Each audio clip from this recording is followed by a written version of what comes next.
why he's doing what he is doing. He says that I would like to give a synopsis of Chaitanya Mahaprabhu's pastimes very briefly. Number one.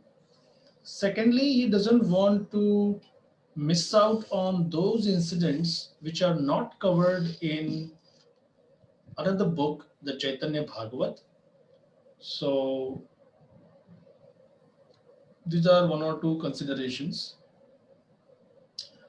Where it is significant, Prabhupada has given very elaborate purports, but I would like to assure you that whatever we study here, we will be meeting those same incidents in the later chapters. So, thus being said, we would jump in directly into our discussion. Adi-Lila, Chaitanya Charitamrta, Chapter 17, Text 33. प्रभु आज्ञाय करोए श्लोक आचरण अवश्य पाइबे तबे Sri Krishna Charan. Translation. One must strictly follow the principles given by Lord Chaitanya Mahaprabhu in this verse. If one simply follows in the footsteps of Lord Chaitanya and the Goswamis, certainly he will achieve the ultimate goal of life, the lotus feet of Sri Krishna.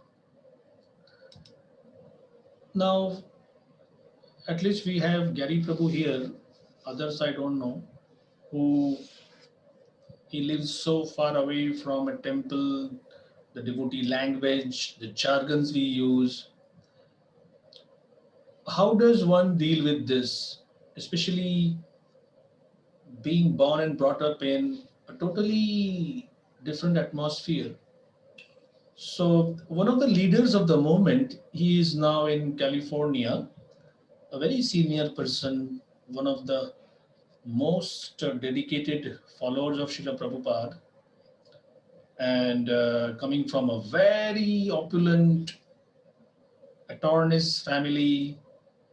I mean, one thing is that his father offered Prabhupada a blank check and said, Swami, name your price, but let my son go. Can you imagine that? And Prabhupada was not there for money, of course. So Prabhupada candidly told this devotee, his name is Giriraj Swami, and he said that your father has offered me something like that. And Giriraj Swami told Prabhupada that, Prabhupada, take the money and keep me also.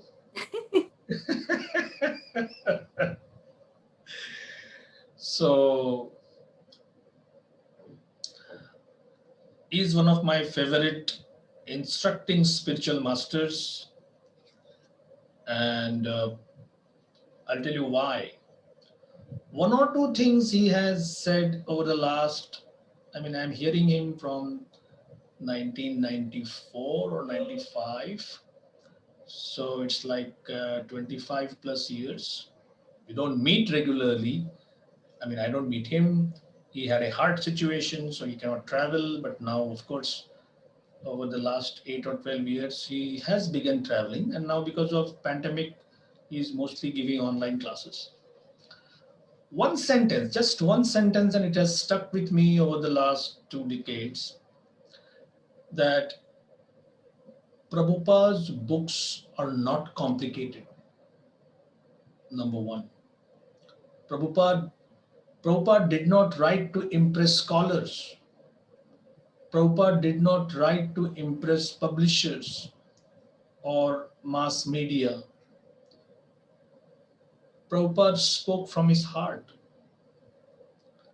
So he said that the terms used, the subject matter, that could be strange, that could be different from what you have been accustomed to reading so far. But please do not have this fear that this whole thing is very alien to me. I'm from Australia, I'm from Japan, I'm from America. Well, I can't understand this. He said, just give a patient hearing. Slowly and slowly, once you understand the lingo, the jargons, the words used, like nobody expects those who are not from Bengal to understand Bengali immediately. Neither it's possible nor it is desirable. But just let the words kind of enter your ear holes slowly and slowly, and very soon you'll get the hang of it. So, having said that, why I said this? Yes, this phrase called lotus feet. Now, if somebody who has not seen a lotus in his life, and that to feet, how does how does that connect with your religious life or your spiritual life? Basically, lotus stands for something which grows in a very inauspicious or a dirty area. Like in India, it is not uncommon to see a lotus growing in mud. In fact, there is a Sanskrit word called pankaja. Pankaja means that which grows in mud. So, Lord Krishna's limbs, hands, feet, mouth, they are given the adjective is used lotus, because Krishna seemingly stays in this material world but is not affected by that. Lotus also stands for beauty. A lotus is very beautiful. So that is the second consideration. So one is growing in an area which is not considered inauspicious. So Krishna performs his pastimes in this material world but is not affected by that. The lotus is very fragrant. So not affected by material situation, being very beautiful, being very fragrant. So these are the considerations used when we say lotus. And why feet? Why don't we say we will achieve Krishna's lotus hands, Krishna's lotus limbs, Krishna's lotus head? So in Vedic culture, the feet are given a special consideration. You are before an elder, so you touch their lotus feet, or at least you bow down as if you are going to touch them. So the etiquette on the part of a junior is to bow down and try to touch, and the etiquette on the part of the elder is to kind of say, "Oh no, no, no, it's all right, it's all right." Now I'll make a honest confession. I was the only child, no brothers, no sisters, spoiled rotten by my grandparents, my parents. I don't remember anything that I wanted and they didn't give. Maybe it was a small consideration, but clothes, food, whatever. And after I joined the Hare Krishna movement, for 1 year I didn't come home at all. I was so embarrassed in this new dress. I can't, I could not for the death of me think of walking in my same colony, the same streets where I grew up. I said, what would people think? What would people think? But after 1 year, I thought now it's high time I should go. So I chose to leave the temple at around 8 o'clock at night. So in the dead of night, I visited. It was about 9:45 that I went and stayed for only half an hour. And then I said, now I'm going. But I'll come again every month. I'll come. And then maybe on the third or fourth visit, then I could come in the daytime also. Then I said, Mom, Dad, now listen. I'm saying something which will surprise you. They said, what? My spiritual master has instructed me that every time I visit you, before leaving, I should touch your feet. And my father was saying, hey, what gives? He also was not so much of a traditionalist. But when I did it, I could see he was happy inside. It's not like he was complaining. He was complaining. He was happy. So after some time, he said that my son is a fool. He always has all his hobbies and interests. Who knows how long will he cling on to this new hobby of Hare Krishna? Hey, but this guy up there, his teacher, he seems to be a sensible person. He is, I would vouch for it. If my father would have told me that from tomorrow you touch my feet before going to school or before going to college, I would have said, I don't believe in that. So, believe it or not, even in India, we don't have that so called Vedic culture everywhere. Perhaps somebody seeing it from afar would think that, oh my God, in India, everybody goes and worships cows, everybody respects elders, everybody goes to a temple regularly. None of that. It has eroded. At the same time, it also pops up in unusual places. Like somewhere you will find a whole family, joint family, three brothers, their wives, all of them staying together. Very strange, but it is there. So, speaking for myself, when you think that, oh, everything in India is gone bad, no, it's not.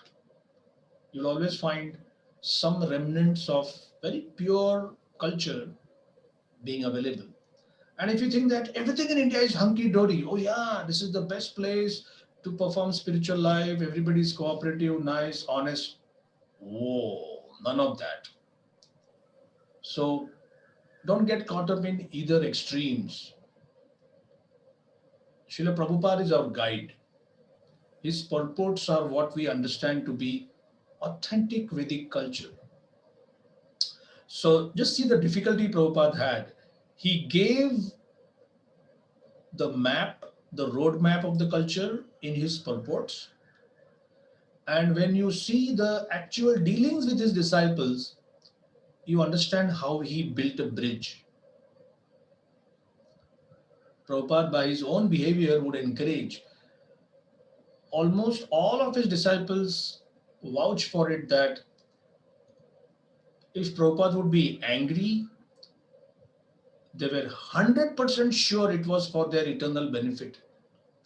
He was never angry because he was disappointed by someone. He was never angry because someone let him down. He was only angry if he felt that I have trained you enough. How come you let me down like that? But that was just half the thing. The other half was, all right, let us give him another chance. That was always his mood. So one day Prabhupada said that somebody asked him about this question. Why do we have this word lotus feet? And see Prabhupada's simple answer. Lotus feet is equal to devotional service. Plain and simple. That's what I like. So when you read this last line I'm reading from translation for text 33, certainly he will achieve the ultimate goal of life, devotional service unto Lord Krishna. Makes sense, doesn't it? But it is given in the form of certainly he will achieve the ultimate goal of life, the lotus feet of Shri Krishna. So that's like a very honorific way of saying it's part of that culture. Any points for discussion before we proceed? Okay, text 34. तबे प्रभु श्रीवासेर घरे निरंतर गृहे निरंतर रात्रि संकीर्तन कैला एक संवत्सर. Sri Chaitanya Mahaprabhu regularly led congregational chanting of the Hare Krishna Mahamantra in the house of Srivas Thakur every night for one full year. Text 35. कपाट दिया कीर्तन करे परम आवेशे पाषंडी हसीते ऐसे ना पाया प्रवेशे. Translation. This ecstatic chanting was performed with the doors closed so that non-believers who came to make fun could not gain entrance. Purport. chanting of the Hare Krishna Mahamantra is open to everyone. But sometimes non-believers come to disturb the ceremony of chanting. It is indicated herein that under such circumstances the temple doors should be closed. Only bona fide chanters should be admitted, others should not. But when there is large scale congregational chanting of the Hare Krishna Mahamantra, we keep our temples open for everyone to join. And by the grace of Lord Chaitanya Mahaprabhu, this policy has given good results. So Prabhupada was very practical as far as doing temple activities uh, are concerned. Our chanting is always divided into two parts. What we do personally is called japa, meditation. What we do when we sit with others or we go out in the streets, that is called sankirtan, everybody together. Now there are the episodes are right out down, right funny to very, how do I put it, adventurous. One devotee, another great soul, Indradumna Swami, he told that he would like this service of going out in the streets and chanting. Can you imagine some temples? The only thing they had was 8 to 10 hours of public chanting. Nobody would come to the temple. There would be no temple guests, no festivals. It would only be the 6, 7 brahmacharis who would be doing everything. But that's how they increased the number of their congregation devotees. So this lady, maybe she was angry with the sound or whatever. So she came before Indradumna Swami and made a very wry face and put her hands like that. Oh, I can't bear to hear you guys chanting these Indian names. So he said, Srila Prabhupada, what do we do? Prabhupada said, why didn't you pull out her hands and chanted loudly in her ears? Of course, don't jump to a conclusion that we need to give the living beings in this age this kind of forceful injection. Not necessarily. Prabhupada wanted this to be done enthusiastically. Now, these are the stories from small town America. A small county sheriff. In India, we don't have so many sheriffs, but I think in America, the sheriff is like the law. They move around. So 3 or 4 devotees were apprehended by the police. Like the favorite thing about cops in America is, oh, these guys are obstructing traffic. They cannot say they are chanting or they are doing this. Oh, they are obstructing traffic. They are obstructing the free flow of traffic.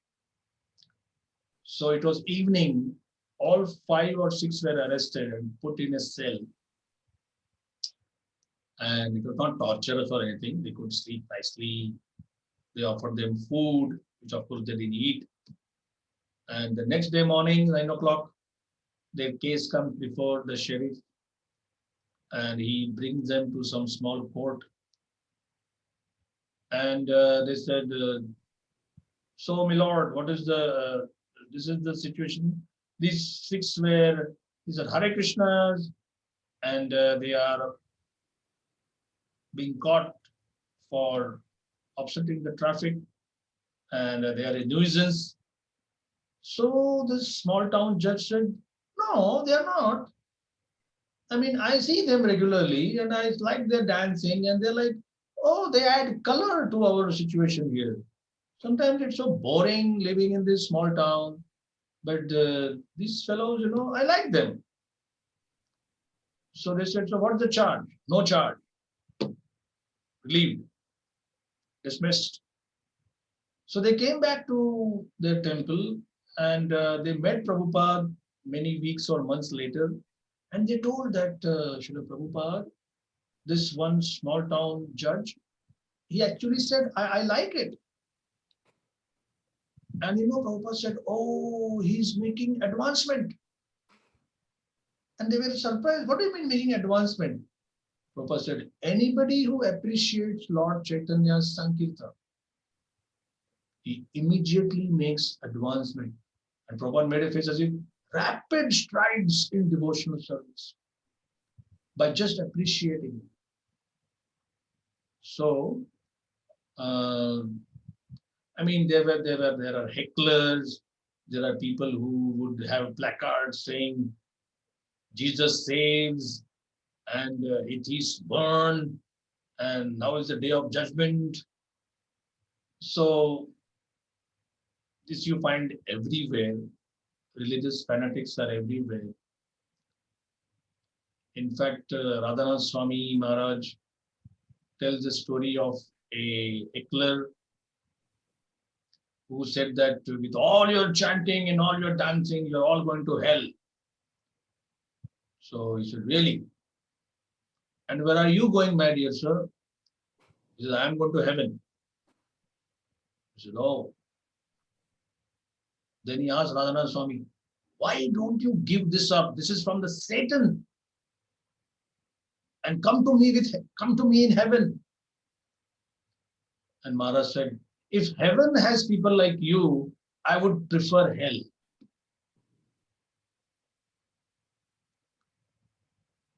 All my life, I like to stay with people who are open-minded, friendly, not idiotic, not ignorant.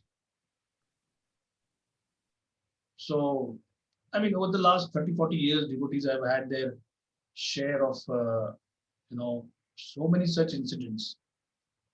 Sometimes when somebody would say, the neighbors are troubling us, the police are troubling us, and Prabhupada would say, oh, this is exactly like Chaitanya Bhagavat. Just see, our moment is so bona fide. What happens 500 years ago, the same thing is happening here. Please go on. the last word will always be, so please go on, please continue. So, text 36, Kirtan Shuni Bahire Tara Jwali Puri Mare, Shrivasera Dukha Dite Nana Jukti Kare. Thus the non-believers almost burned to ashes and died out of envy. To retaliate, they planned various ways to give trouble to Shiva's Thakur. Text 37-38.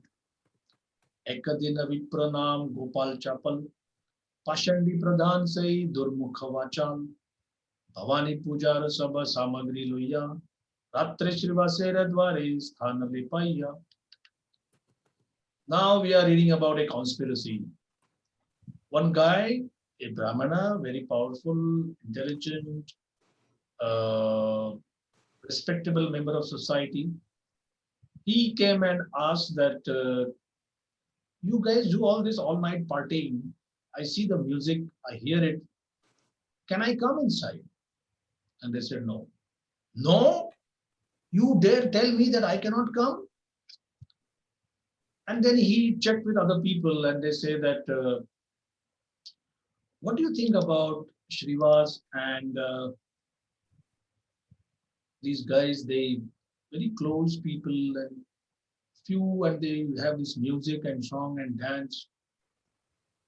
So being a Vaishnava was considered a great dignity and people would respect. But what we will be reading now, somebody engaging in the worship of Durga or Shakti or Kali. So they use, first of all, they use a certain type of ingredients, the red vermilion powder and then some typical flowers. But somebody might read this for the first time and think, what's wrong with that? Well, that's why you have to understand the cultural impact of it. So these Shakti worshippers or Shaktas would freely indulge in wine, women, flesh, secretly. So this Brahmana is trying to tell the people that this so-called Srivas Thakur, he comes from a intellectual Brahmana family background, but he's not like that. Secretly, he must be doing all these illicit activities, and that's where I am going to expose him. So therefore, here is the purport now. This Brahmana, Gopal Chapal, wanted to defame Srivas Thakur by proving that he was actually a Shakta or a worshipper of Bhavani, the goddess Durga, but was externally posing as a Vaishnava. Then Prabhupada gives some background here. In Bengal, there is perpetual competition between the devotees of goddess Kali and the devotees of Lord Krishna. Generally, Bengalis, especially those who are meat eaters and drunkards, are very much attached to worshipping the goddess Durga. Worshipping the goddesses Durga, Kali, Shitala, and Chandi. These are all various names of the same energy of Krishna, Bahiranga Shakti, Tapasta Shakti, third potency, whatever. Such devotees who are known as Shaktas, the worshippers of the Shakti Tattva, are always envious of Vaishnavas.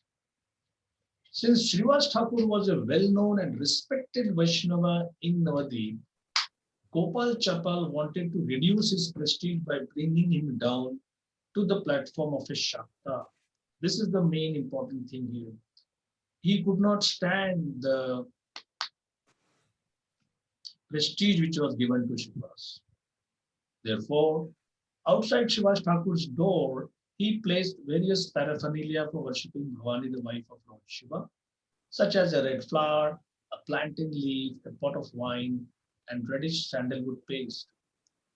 In the morning, when Srivas Thakur saw all this paraphernalia in front of his door, he called for the respectable gentlemen of the neighborhood and showed them that at night he was worshipping Bhavani. But the result was opposite. Let's see what the people were doing. Very sorry, these gentlemen called for a sweeper to cleanse the place and purify it by sprinkling water and cow dung there. This incident concerning Gopal Chapal is not mentioned in Chaitanya Bhagavat. So, what, I'll take your question just after 2 minutes. What Srivas Thakur will be doing now is called reverse psychology. In reverse psychology, for example, you want to tell a kid that I want to take a picture of you crying. So will you please cry? And he says, no, I cannot cry. But actually you want him to laugh. But if you tell him to laugh, he won't do that. So therefore, you use reverse psychology. So Srivas Thakur wants that the people should not get confused. But he is confusing himself that, oh, do you know what we do at night here? We do all these illicit activities. So the people said, no, no, no, no, no, no, we believe you, it's not true. So, yes, your question. Prabhu, as Durga worshippers eat meat eating, right? They in India usually we have a Grama Devatas. Every village there is one Devata of Kali, and in August, and so many times they have they go around the whole town and they did meat eating. So while we are asking or while we are discussing with anyone, so you even plants are also living beings you're eating, right? What is the big deal of everyone is a living being, you're also eating and killing some plants. They're asking reversely, what should we tell them? Okay, there is one guy called Dr. Kellogg, and he's famous for making his cereals. I think they are available all over America, right? Your breakfast cereals. Have you seen Kellogg? I think Kellogg. Lots. Yeah, right. Now this person was a doctor, and this is the 19th century, and he did a lot of research on protein-based breakfast. And I mean, after that, somebody took over and made the company the billion-dollar corporation that is. But he is famous for using some very small, tight, pithy sayings about food. He said, if you go towards your food and it runs away, don't eat it. Just see. If you touch your food and it kind of gladly comes in your grip, eat that. So like fruits, vegetables, cereals. Then he also dispelled the myth that, oh, we need only protein. Nowadays, everybody says protein, protein, protein. Millions of Indians who come from a vegetarian background, they are now caught up in this propaganda and they are saying that, oh, I need protein, therefore I have to eat meat. So why do you need protein? Oh, no, because protein makes us stronger. So if you say only strength, nature is evidence that the strongest animals in water, the strongest animals on land, the strongest ones, the top two or three are all vegetarian. The elephant, the hippo, the rhino, in the water, the whale. Now, some of them, they are seen as being carnivorous, but mostly. So this has all been a matter of convenience. It's like you want to do something, you're hell bent on doing something. Like in one European country, there is so much of propaganda against smoking, smoking, smoking. It kills you, it gives you cancer.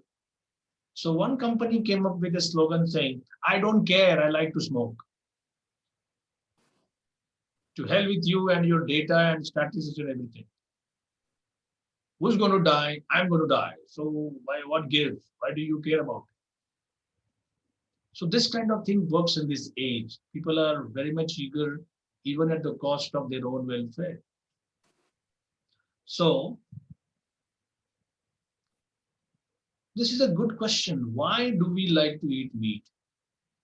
Chanakya Pandit says meat eating is a very gross kind of envy. How? By utilizing your flesh, I'm going to increase my flesh. So I don't care whether you live or die. Better you die so that I can live. So this goes against the grain of any fine spiritual thought. Now, of course, when they say, oh, when you cut an apple, when you cut an eggplant, or when you take a banana, are you not committing violence? We say yes. But from a biological point of view, taking a fruit, a pear or an apple from a tree, number one, you're not cutting the tree. The tree can give hundreds more apples over the next coming years. But if you take the leg of a goat or a chicken, she's not going to grow another leg in the next 2, 3 weeks like that. Next point is of having senses. The adjective used is sentient. Sentient. Sentient means having senses. So having developed senses, like if you go towards a cow or a hen with a view to apprehending it, you can see the fear, you can see the terror, you can see the anger in their eyes because they are sentient beings. Trees don't have that. So what we can say is, oh, you want to eat, at least reduce violence as much as possible. So we don't deny that plants have lives and trees also have lives and there is also violence involved. But isn't it common sense for anyone that they would like to reduce the level of violence? So reducing violence in your life takes you towards higher and higher levels of civilized life, and increasing more and more violence takes you in the opposite direction. Of course, leave the rest to Srila Prabhupada. He didn't even talk about protein, he didn't even talk about reducing violence. He said, a Vaishnava lives to satisfy Lord Krishna. One way to satisfy Lord Krishna is to eat according to Lord Krishna's plan. And Krishna has said, If somebody offers me a leaf, a flower, fruit, or water, I gladly accept. So therefore, we offer these vegetarian things to Krishna because we want to love him. If Krishna said, you regularly offer me meat, fish, eggs, whatever, you would have done it. Our aim is to please a person. So the other things of violence being reduced, and when you offer it to Krishna, then there is absolutely no karma. These are all side points. Our main focus is how do we please Krishna? And we have to eat, just like everybody has to eat. So we follow Krishna's plan. Sure, Prabhuji. Thank you so much. You're welcome. Would you like to read from this point onwards? Sure, Prabhuji. Hare Krishna. Kalara pata upera tuila oda pula haridra sindura ara rakta chandana tandula. Translation: on the upper portion of the plantain leaf, he places such paraphernalia for worship as oda pula, turmeric, vermilion, red sandalwood, and rice.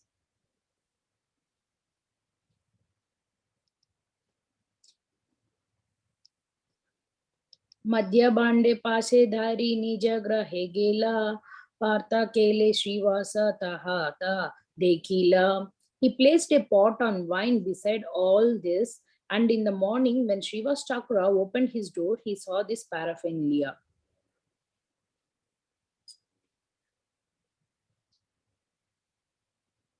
बड़ा बड़ा लोक सब अनिल बोलैया सबेरे कहे श्रीवास हसिया हसिया. Srivas Thakura called for all the respectable gentlemen of the neighborhood and smilingly addressed them as follows. Nitya ratre kari ami bhavani pujana amara mahima dekha brahmana sajana. Gentlemen, every night I worship the goddess Bhavani. Since the paraphernalia for the worship is present here, now all your respectable Brahmanas and members of the higher caste can understand my position. Purport by Srila Prabhupada ki jai. According to the Vedic system, there are 4 castes: the Brahmana, Kshatriyas, Vaishyas, and Sudras. And below them are the Panchamas, literally members of the 5th group, who are lower than the Sudras. The higher castes, the Brahmanas, the Kshatriyas, and even the Vaishyas were known as Brahmana Sajjana. The Brahmanas especially were known as Sajjana, or respectable gentlemen who guided the entire society. If there were disputes in the village, people would approach these respectable Brahmanas to settle them. Now it is very difficult to find such Brahmanas and Sajjanas, and thus every village and town is so disrupted that there is no peace and happiness anywhere. To revive a fully cultured civilization, the scientific division of society into Brahmana, Kshatriyas, Vaishyas, and Shudras must be introduced all over the world. Unless some people are trained as Brahmanas, there cannot be peace in human society. Any questions or queries about this before we move on? All right, go ahead. So, Prabhuji, the 5th class, can you explain that, Prabhuji? Yeah. So, this is a big confusion in the minds of Indologists, sociologists, that how come you make people into this caste system? The caste system word itself is a pejorative. It is used in a very derogatory way. There is a fear.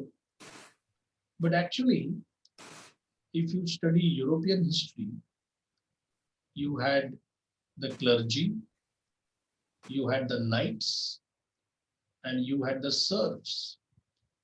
The clergy would be taking care of theological affairs, the knights would be the warriors, and then there would be the people who serve. they would pay their taxes, they would be offered some protection.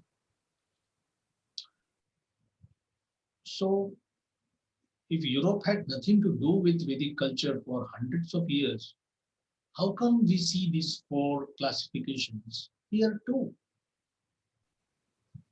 So the Vedas explain there is nothing wrong or totally strange about division of society. This division is a natural division which you can see in your own body. You have a brain which gives guidance. You have hands which work. You have legs which work. And you have a belly, stomach, abdomen which kind of gives the energy to all limbs of the body. Now, which limb is important? You may say, my legs are important because I'm a football player. So, can we cut off your hands? Oh, no, no. Somebody says, I play guitar or I'm a farmer. Oh, so you don't need your legs. No, it's not like that. So, please try to understand this fundamental thing. All of these limbs are important. Now, here is another point. Somebody may have a fractured finger, somebody may have a sore finger, somebody may have a leg which is hurting, you may have a belly upset, stomach upset. But have you seen a person with a brain which is not functioning properly, or a brain dead person? Then there is no question of getting up, doing anything. Sometimes the heart and kidney, liver is working a little bit, but the brain doesn't work. There is no question of life now. So for guidance, you need the brain. So all these four limbs are important. And among them, the brain is considered critical. There is importance and there is critical. So there should be a small segment of society who have the brains who can do the necessary work to help. 7 billion people.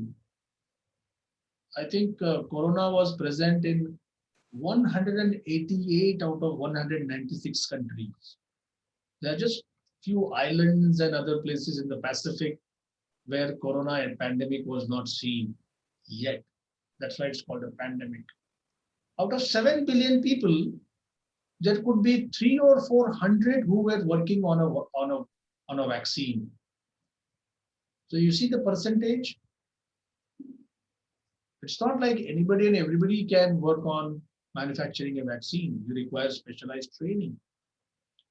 But what they did is supposed to be for the benefit of the entire population. You may say they made money and there is a lot of vaccine politics. That's besides the case.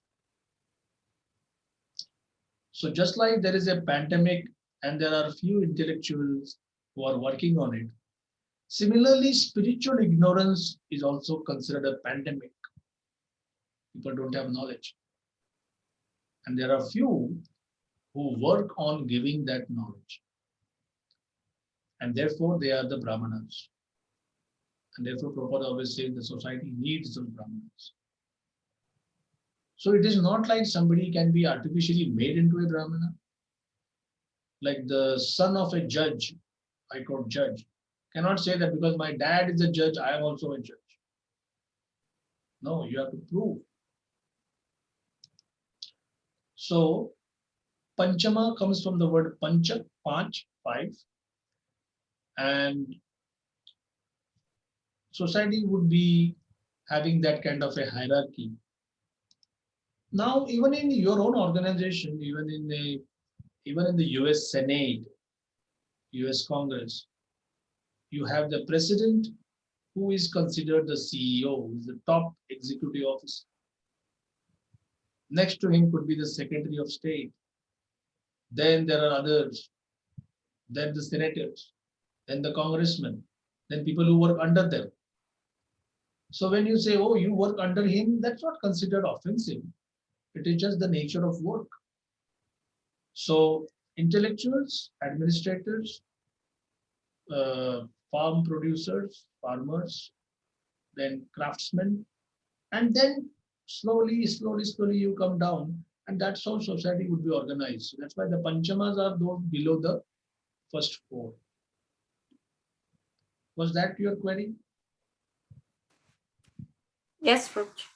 So this number won't be there in Andhra society or in Tamil society, but Prabhupada just gives a general idea of what happened in India. And India, we know, is only from the last 200 years. Thousands of years ago, the whole planet was known as Bharatvarsha.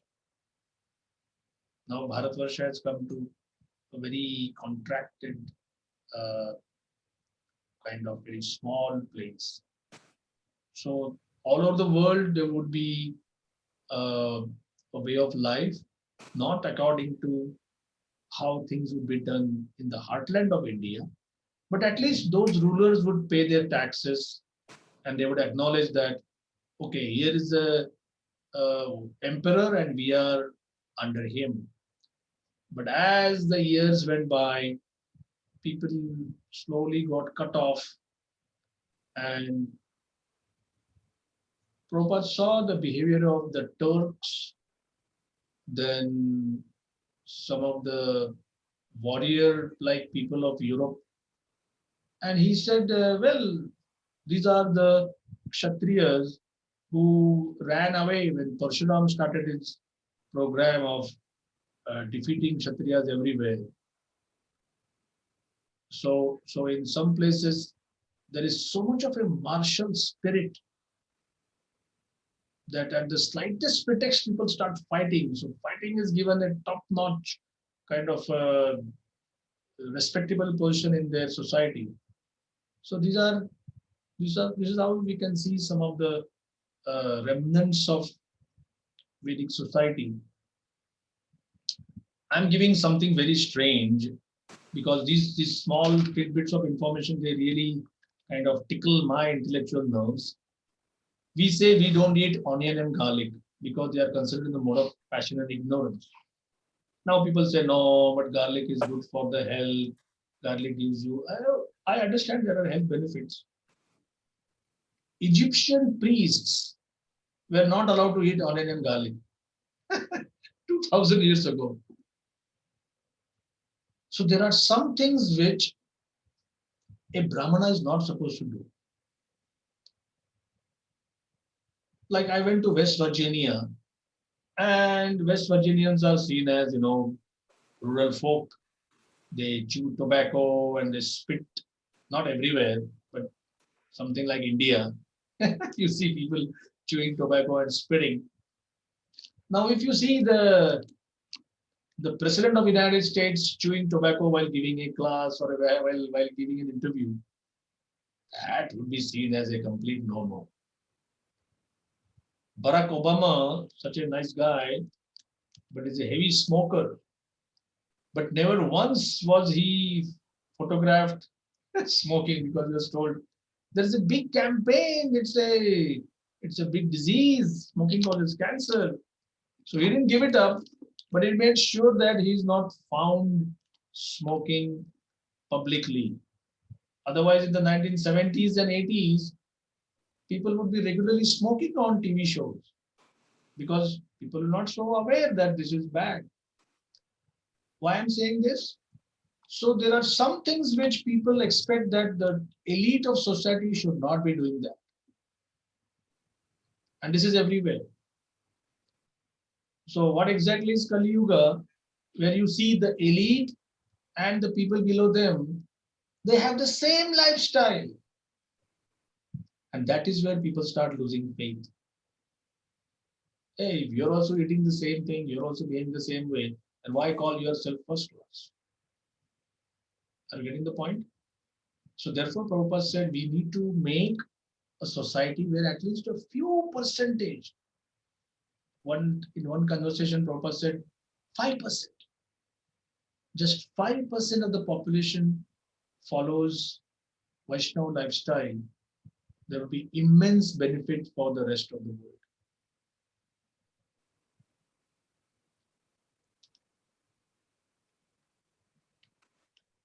So, like Prabhupada is saying here, unless some people are trained as Brahmanas, there cannot be any peace, cannot be peace in human society.